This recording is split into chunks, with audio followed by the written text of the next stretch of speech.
오늘 저희에게 주신 하나님의 말씀은 고린도전서 14장 13절로 25절 말씀입니다.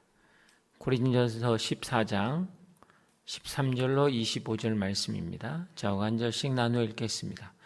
그러므로 방언을 하는 사람은 통역할 수 있기를 기도하십시오. 만일 내가 방언으로 기도하면 그 내 영은 기도할지라도 내 이성은 이해하지 못합니다. 그러면 어떻게 해야 하겠습니까? 나는 영으로 기도하고 또한 이성으로 기도해야 할 것입니다. 내가 영으로 찬미하고 또한 이성으로 찬미할 것입니다. 만일 그렇지 않고 여러분이 영으로만 감사한다면 은사를 받지 못한 사람은 여러분이 무슨 말을 하는지 알지 못하는데 어떻게 여러분의 감사에 아멘할 수 있겠습니까? 여러분이 감사를 잘했다 할지라도 다른 사람에게는 도움이 되지 못합니다. 내가 여러분 모두마다 방언을 더 많이 함으로 하나님께 감사를 드립니다. 그러나 나는 교회에서 사람을 가르치기 위해서 방언으로 1만 마디 하는 것보다 깨달은 이성으로 5마디 말하기를 원합니다. 형제들이여, 생각하는 데는 어린아이가 되지 마십시오. 악한 일에는 어린아이가 되고 생각하는 데는 어린이 되십시오. 율법에 기록되기를 내가 방언을 말하는 사람들의 혀와 외국 사람들의 입술을 통해 이 백성에게 말할지라도 그들은 내 말을 듣지 않을 것이다 라고 했습니다. 그러므로 방언은 믿는 사람들을 위한 것이 아니라 오직 믿지 않는 사람들을 위한 표적이며 예언은 믿지 않는 사람들을 위한 것이 아니라 믿는 사람들을 위한 표적인 것입니다. 그러므로 만일 온 교회가 모여 모두 방언으로 말한다면 은사를 받지 못한 사람들이나 믿지 않는 사람들이 들어와서 듣고 여러분에게 미쳤다고 하지 않겠습니까? 그러나 만일 우리가 예언을 하며 믿지 않는 사람들이나 은사를 받지 않는 사람들 들어와서 듣고는 모든 사람들에 의해 잘못을 질책받고 심판을 받아 다 함께 읽겠습니다. 그 마음속에 숨은 것들이 드러나게 됩니다. 그래서 그들은 엎드려 하나님을 경배하며 참으로 하나님께서는 여러분 가운데 계십니다라고 인정할 것입니다. 아멘. 여러분, 하나님의 말씀이 여러분과 함께하기를 주의 이름 축복합니다. 네, 성령의 능력이 여러분의 삶을 붙잡길 주의 이름 축복합니다. 네, 고린도전서 우리가 잘 아는 것처럼 7장부터 15장까지는 고린도 교회 교인들이 신앙의 문제를 편지로 사도 바울에게 물었고 그 질문에 대한 사도 바울의 답변입니다. 7장은 결혼에 대한 것이고 8장부터 10장까지는 우상에게 드려진 제물에 대해서 먹을 것이냐 말 것이냐라는 것, 그리고 11장부터 15장까지는 공예배에 대한 질문에 대한 것입니다. 그래서 이 11장은 예배 시간에 여자들이 예배포를 쓰는 것과 성찬식에 대한 이야기였고 12장부터 오늘 본문 14장까지는 바른 은사의 사용에 대한 목회적인 답변입니다. 그래서 여러분이 혼동하면 안 되는 것이, 이것은 공예배를 드릴 때 어떤 영적 질서가 있느냐라는 것들을 여러분 이야기하는 것입니다. 은사를 주시는 분은 삼위일체 하나님이시고 그 은사를 주시는 목적은 교회의 덕을 세우기 위해서, 공동체의 유익이 되기 위함이었습니다. 그런데 고린도 교회에는 하나님으로부터 받은 영적 선물인 은사를 자기를 자랑하는 데 사용하였습니다. 그 중에서 가장 큰 문제는 방언에 대한 것이었습니다. 공예배 시간에 방언으로 기도를 하기 시작해서 문제가 되었던 것입니다. 여러분, 고린도 시대는 성경이 없었습니다. 이것을 착각하시면 우리가 이 방언에 대한 이해가 잘못 해석될 때가 많다라는 겁니다. 그렇기 때문에 이 공예배 때 어떤 때는 누가 일어나서 하나님 오늘 저에게 말씀을 주셨습니다 하고 말씀을 선포하기도 하고 어떤 예언을 하기도 하고, 때로는 그래서 갑자기 방언으로 기도하게 하면 통역을 세워서, 통변을 세워서 하나님이 그들에게 무슨 말씀을 하시는지를 여러분 들었던 때입니다. 그래서 이 사람이 정말 성령에 의해서 말씀을 선포하고 있는가라는 영분별의 은사도 필요했고, 많은 은사들을 검증해야 되는 과정이 여러분 필요했다는 것입니다. 그러나 우리는 이미 하나님께서 성경을 주셨습니다. 그래서 2000년 전과는 다른 형태의 우리가 예배와 그 예배 안에서의 은사가 사용되고 있다는 것이죠.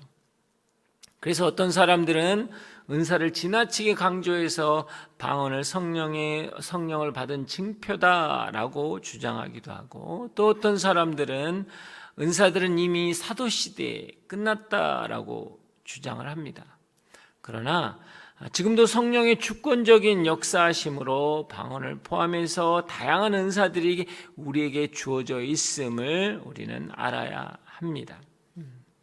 성령의 은사는 여러분 하나님이 당신 자신을 선물로 주셨다라는 것을 가시화하는 것입니다. 가시적으로 나타나기 때문에 내가 성령이 나와 함께 하시는구나, 오늘 하나님께서 나와 동행하시는가를 깨닫게 되는 것이고, 그 깨달음을 통해서 우리의 발이, 우리의 손이, 우리의 삶이 헌신의 자리로 나아갈 수 있게 되는 겁니다. 그럴 때 그 삶이 성령의 열매를 맺고 신령한 그리스도인이 된다라는 것이죠. 그래서 성령의 은사는 공동체의 유익을 위해서 사용되어야 하는 것이고, 성령의 은사는 성령의 열매와 함께 가야 합니다. 성령의 열매를 맺지 않고 은사를 사용하게 되면 그것은 자신의 유익을 구하는 은사가 되기 때문이죠. 그래서 오늘 13절에서는 방언에 대해서 이야기할 때, 방언을 할 때는 통역을 하십시오 라고 되어 있습니다.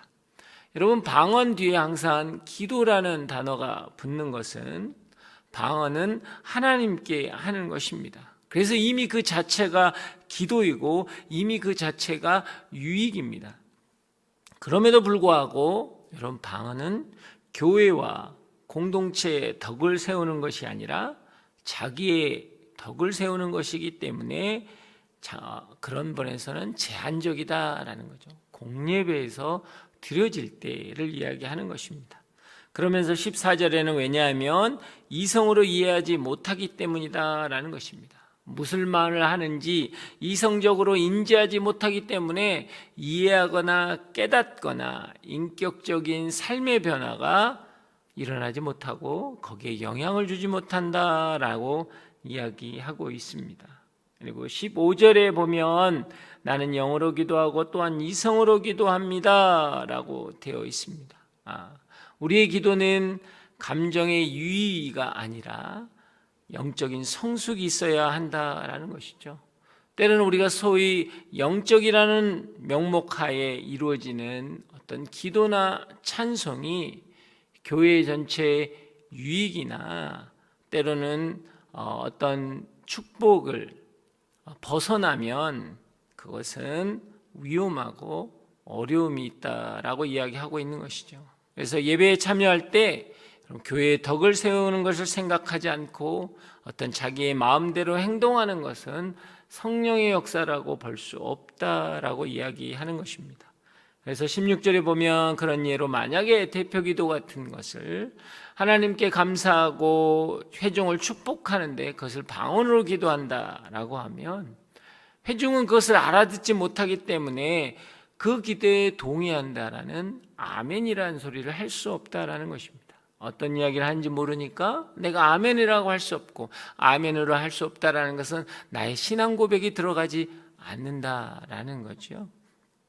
그래서 17절에서 19절에서 사도 바울은 또 이야기합니다.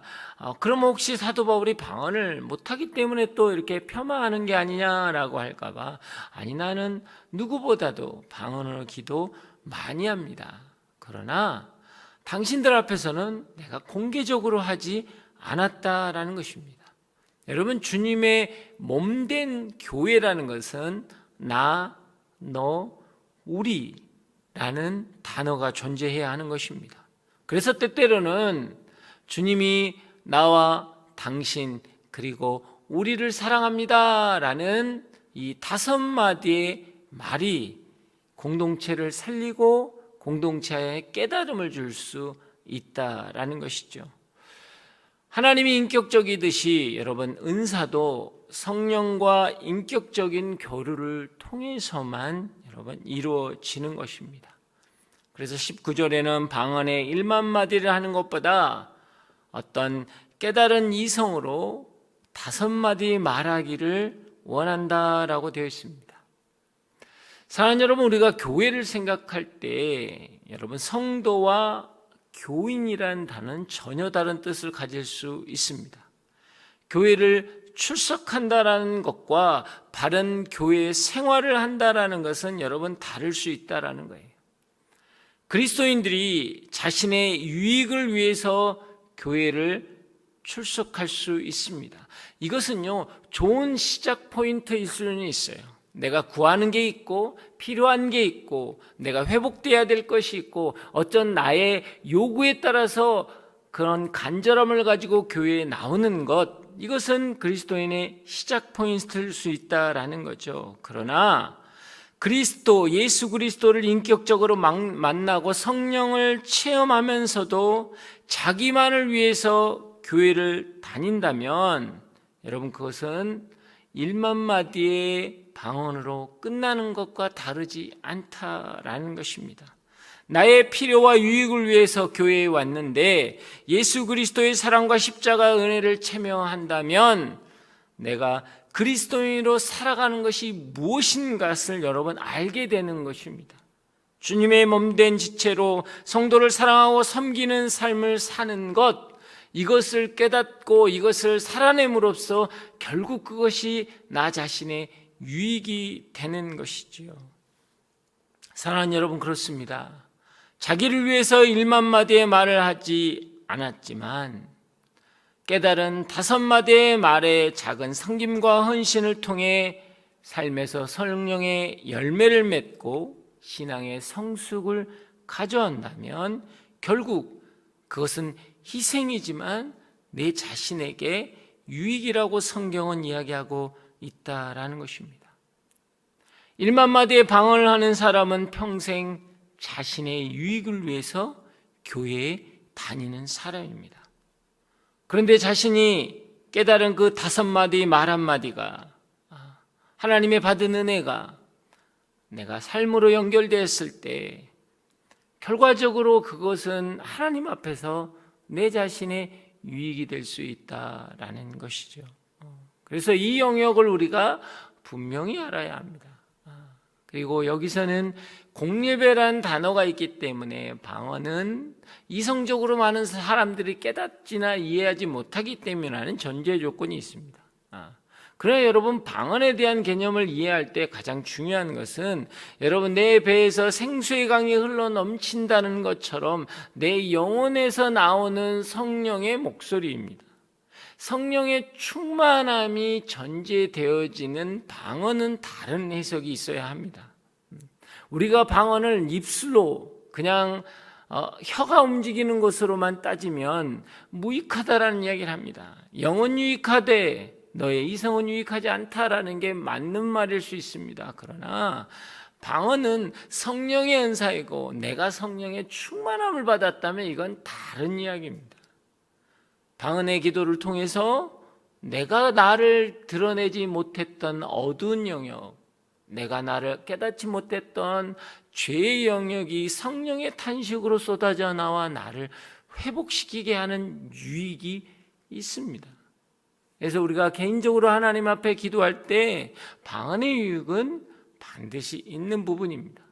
그런데 이제 전체적인 공예배에 방언을 하지 못하는 사람, 방언을 전혀 이해하지 못하는 상황 가운데 있을 때 이것은 영적으로 도움이 되지 않는다라는 것을 여러분이 꼭 기억하셔야 합니다. 달란트 비유처럼 5달란트, 2달란트, 1달란트에 대한 말씀을 하실 때 여러분 재미있는 것은 무엇입니까? 장사하여 이익을 남긴 종에 대해서는 칭찬을 받고 땅에 묻었던 그런 종은 여러분 빼앗고 쫓김을 받습니다. 여러분, 하나님의 관심은 달란트를 어떻게 활용했느냐에 있었던 것입니다. 누가 얼마를 받았느냐가 아니고 그것을 어떻게 사용했느냐에 있다라는 것이죠. 결국은 우리에게 받은 은사는 여러분 사명이 있다라는 것입니다. 그 은사를 어떻게 활용해야 할지를 우리는 알아야 한다라는 것이죠. 5달란트, 2달란트 받은 사람이 최선을 다해서 이윤을 남겼을 때 여러분 은사의 종류나 어떤 크기와 관계없이 토시 하나 틀리지 않고 똑같이 하나님은 축복합니다. 내가 적은 것을 충성했으니 내가 너에게 큰 것을 맡기리라 라고 이야기하는 것이죠. 결국 우리는 우리에게 주어진 것을 어떻게 사용했느냐에 대해서 하나님이 물을 거라는 겁니다. 성령의 은사, 많은 은사들 가운데 방언 또한 저는 그렇다고 생각합니다. 기도는 나의 유익이 됩니다. 방언의 기도를 많이 할수록 나의 유익이 됐는데 그 유익이라는 단어가 내 평안과 내 회복과 내 만족을 위해서 끝나버린다면 그것은 유익이 아니라는 거예요. 그 유익은 발전하고 영향력으로 증거되고 전달되어져야 한다는 거예요. 나의 회복이 교회의 회복이 되고 나의 회복이 성도의 회복이 되는 그 영향력 자리에 가여 있을 때 결국 하나님은 그것을 보신다라는 것이죠. 그것이 바로 달란트의 비유하고 같은 것입니다. 여러분의 기도는 무엇을 향해 있습니까? 내가 선포하고 있고 내가 받은 하나님의 은사는 어떻게 사용되고 있느냐라는 것입니다. 우리가 깨달은 5마디가 제대로 전해지기 위해서는 그래서 이성의 기도를 해야 된다라고 이야기합니다. 그래서 이거를 잘못 해석하면 이것 또한 우리가 어떤 나의 이성, 그러니까 어떤 인본주의적인 사고를 이야기하는 것은 아닙니다. 로마서 12장 1절에 보면 너희 몸을 하나님이 기뻐하시는 거룩한 산제사로 드리라. 이는 너희가 드릴 영적 예배니라 라는 거예요. 여러분 여기서 영적이라는 단어가 헬라어로 여러분 로기켄이라고 하는데 이 로기켄은 이성적이다, 합리적이다 라는 뜻입니다. 그런 무엇이 영적 예배입니까? 나의 이성과 합리적인 생각이 하나님이 위에 올려놓고 구한다면 이것은 영적 예배가 될 수 없다라는 거예요.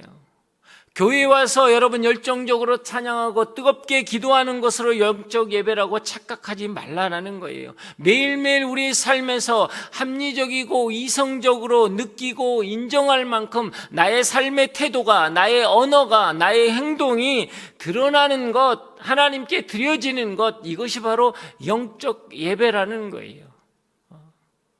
그래서 우리가 이 예배라는 개념을 나의 어떤 예배의 장소라는 곳으로 제한하지 않고 내 삶이 머물러 있는 곳으로 확장되어져야 한다는 거예요. 그리고 그것은 우리가 윤리와 도덕이 하나님 위에 서는 게 아니라 하나님을 믿음으로 세상의 윤리와 도덕에서도 우리가 흠이 없어져야 한다라는 거예요. 우리의 삶의 변화가 일어나야 한다라는 것입니다. 세상의 이성과 세상의 합리성으로 봐도 그것이 맞구나. 그리스도인들의 삶을 통해서 기준점들이 생겨져야 한다라는 거예요. 그게 바로 우리가 하나님께 드리는 영적 예배라는 것입니다. 심령이 가난한 자는 복이 있다라는 것은 무엇입니까? 우리의 내면으로부터 이루어져야 할 것입니다. 그러나 성경은 거기에 머물러 있지 않는다라는 것. 너희는 빛이라, 너희는 소금이라 라고 이야기하는 거예요. 우리의 삶의 행실들이 세상 가운데 영향력으로 나타나져야 한다라는 것이죠. 마치 달란트 비유처럼 주인이 돌아오면 우리는 그 주인 앞에 서야 할 것입니다.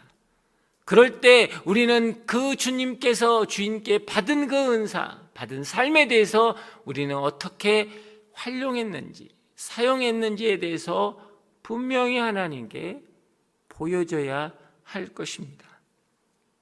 방언은 개인의 유익을 위함이지만 그 유익이라는 것은 내 삶의 자리에서만 머물러 있는 것이 아니라 확장되고 확산되고 영향력으로 나타나야 전달하는 것이죠. 그래서 다시 한번 20절에는 보면 생각하는 데는 어린아이가 되지 말고 악한 일에는 어린아이가 되시고 또 생각하는 데 어른이 되셔야 합니다 라고 이야기하는 이유가 여기에 있다라는 것입니다. 결국 하나님께서 모두를 유익하게 하려고 주신 은사를 자기를 과시를 위해서 단순히 자기의 유익만을 위해서 하는 것은 지혜롭지 못한 어린아이와 같다라는 것이고 그 자체가 바로 악이다라고 이야기하는 것입니다. 우리가 범하기 쉬운 악은 나의 필요를 위해서 하나님이 주신 것을 도구로 사용한다라는 것이죠. 그래서 여러분, 우리가 은사를 구하지만 그 구한 것에 대해서는 반드시 책임이 따른다는 걸 아셔야 합니다. 여러분이 받은 여러분 축복이라는 은혜라는 것, 그 은혜에 대해서 우리는 반드시 책임을 질 줄 알아야 한다는 거예요.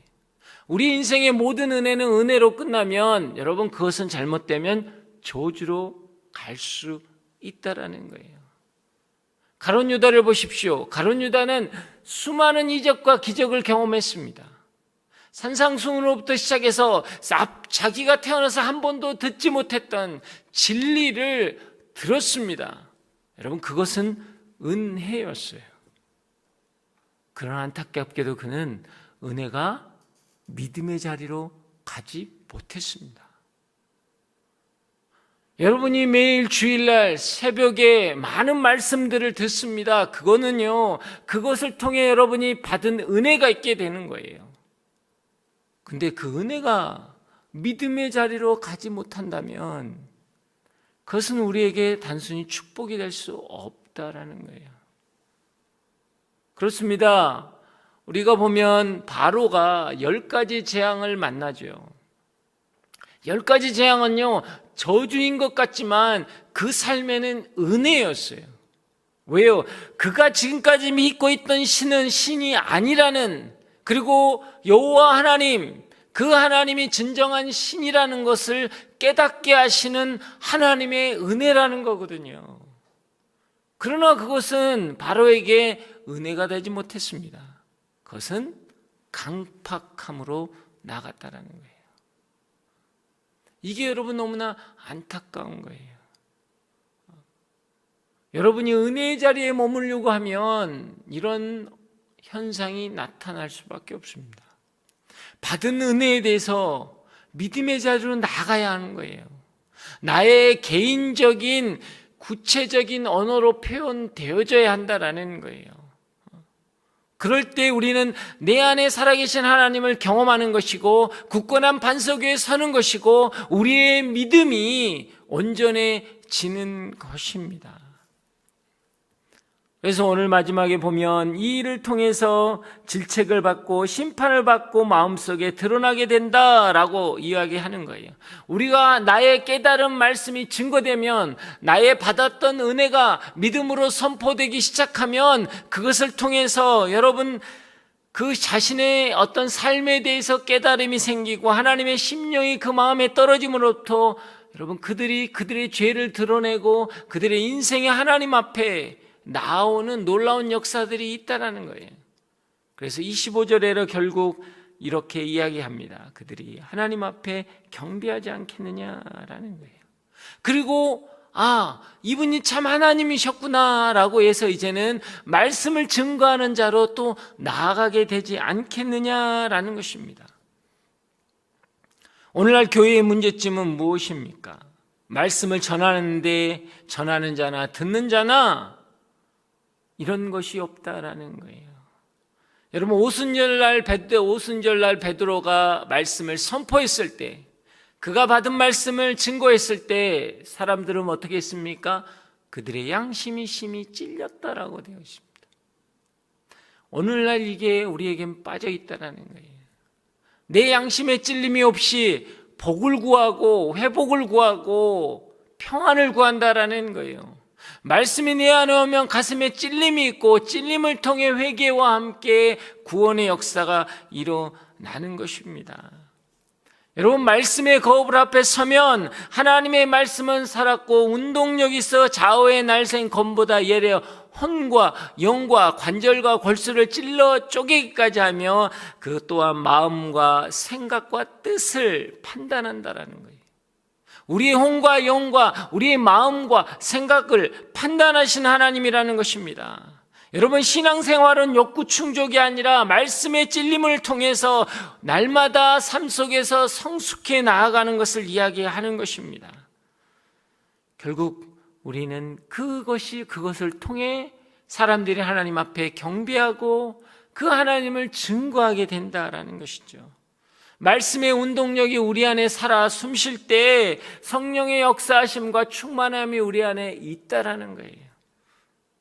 사랑하는 여러분, 은혜의 자리에만 머물러 있지 마십시오.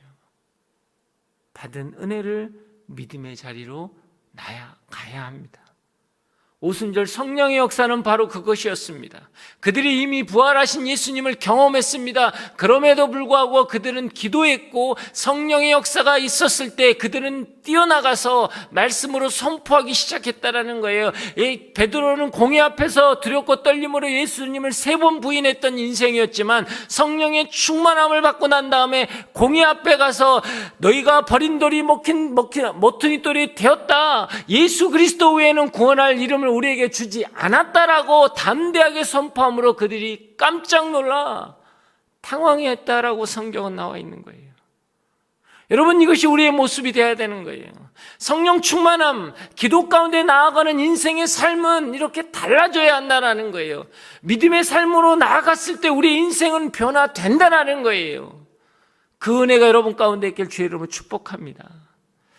오늘 시간 우리가 기도하며 나아가기를 원합니다.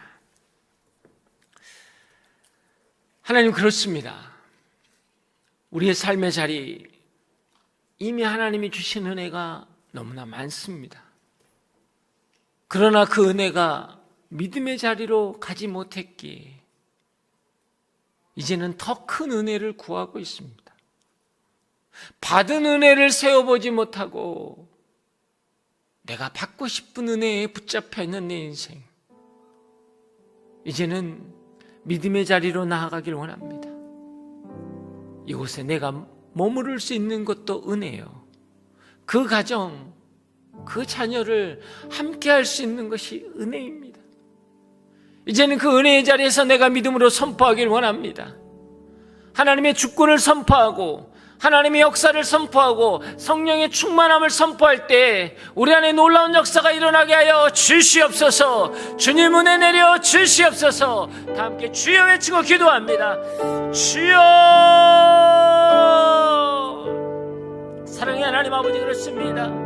내 자신의 유익을 위해서 내가 교회에 나왔지만 이제는 예수 그리스도의 말씀과 그 은혜의 자리에서 이제는 믿음으로 나아가길 원합니다.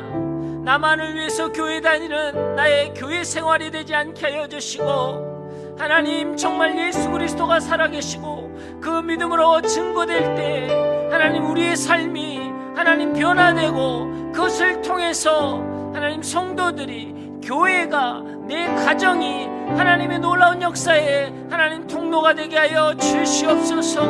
하나님, 내가 믿는 그 믿음이 이제는 열매 맺기를 원합니다. 성령의 충만함을 통해 하나님의 놀라운 역사가 일어나기를 원합니다. 주님, 역사하여 주시옵소서. 하나님, 그렇습니다. 5달란트를 2달란트를 받은 인생만을 바라보며 나는 낭망했던 1달란트 가진 자였습니다. 그러나 하나님은 너가 얼마를 받았느냐를 이야기하신 게 아니고 그것으로 어떻게 했느냐를 물으십니다. 내가 가지고 있는 이 많은 것들, 하나님, 이것을 가지고 내가 무엇을 해야 합니까? 이제는 하나님 앞에 나와 다시 한번 충성된 종으로서 하나님, 그 일을 감당케 하여 주시옵소서. 주여 은혜 내려 주시옵소서. 주여 역사하여 주시옵소서. 나의 삶의 자리에서 다시 한번 내 삶을 드리길 원합니다. 예수 그리스도 앞에서 내 인생을 드리길 원합니다. 주님, 은혜 내려 주시옵소서. 주님, 붙잡아 주시옵소서. 사랑의 하나님, 오늘 시간 우리가 기도하며 나아갑니다. 우리의 예배가 열정적인 찬양이나 뜨거운 기도에 머물러 있는 것이 아니라 나의 삶의 자리에서 합리성과 이성을 깨닫게 하는 변화된 나의 삶이 되게 하여 주시옵소서. 내 언어가 되게 하여 주시옵소서. 내 행동이 되게 하여 주시옵소서. 그것을 통해서 우리가 영적 예배를 드리는 자로 나아가게 하여 주시옵소서. 우리의 가정 안에서 내가 영적 예배를 드리기를 원합니다. 나의 삶의 자리에서 내가 영적 예배를 드리기를 원합니다. 그 성령에 붙잡힌 바 되어서 성령의 충만함으로 나아가는 자 되게 하여 주시옵소서. 다시 한번 주여 외치고 기도합니다. 주여. 사랑의 하나님 아버지, 그렇습니다. 내 개인의 유익을 위함이 아니라, 그것에 머물러 있는 것이 아니라 그것을 통해서 유익이 영향력이 되게 하여 주시고, 그것을 통해서 내 가정에, 내 자녀들이, 내 삶의 자리가 하나님의 놀라운 변화의 도구가 되게 하여 주시옵소서. 주님 은혜 내려 주시옵소서. 매일 매 순간 말씀의 거울 앞에 서기를 원합니다. 하나님의 말씀이 운동력이 되어서 하나님 우리의 영혼을 변화시키고 우리의 마음의 생각과 뜻을 판단하시는 그분이 우리가 새롭게 되는 놀라운 역사를 경험하는 그 자리에 있게 하여 주시옵소서. 우리가 우리의 것을 바라보는 것이 아니라 하늘의 것을 바라보기를 원합니다. 하나님이 주신 것을 내가 활용하고 세우고 온전하게 되게 하여 주시옵소서. 주님, 그렇습니다. 우리가 믿음 안에 온전히 설 때, 그 은혜가 믿음의 자리로 나올 때 우리 안에 축복과 하나님의 놀라운 역사가 있을 것입니다. 주님, 그 마음으로 나아가게 하여 주시옵소서.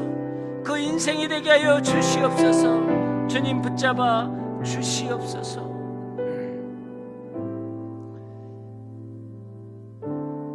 사랑의 하나님 아버지, 그렇습니다.